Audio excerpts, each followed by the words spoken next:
right, so this is a 56-year-old female. We're going to go over an ultrasound of her right foot. She's had chronic pain for years. She had a fracture in 2020, has had pretty persistent pain since then.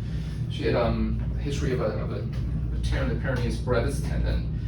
But what's interesting is she just had an MRI of her foot and ankle, which showed a Gruberi Bursitis, which is really where her pain is mostly located on the dorsolateral foot.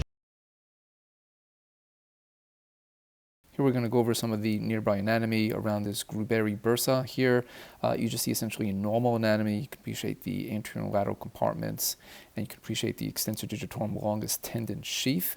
And now just underneath that sheath you have this Gruberi bursa between the extensor digitorum longus sheath and the talus. Here we're looking at a dorsal view of the anterior ankle. You can see a nice view of the talar dome. You can also appreciate the extensor hallucis longus tendon and muscle, as well as some of the extensor digitorum longus tendons. Here you can appreciate this Gruberi bursitis essentially enveloping and surrounding the extensor digitorum longus tendons and going lateral to that as well.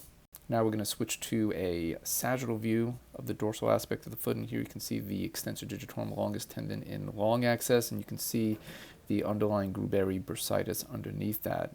And where the probe is, it appears that the extensor digitorum longus tendon is splitting, part of it going to the fifth toe and the other part going towards the fourth toe. And here again, we're just scrolling through it. Again, you can appreciate this Gruberi bursitis essentially underneath the extensor digitorum longus tendons.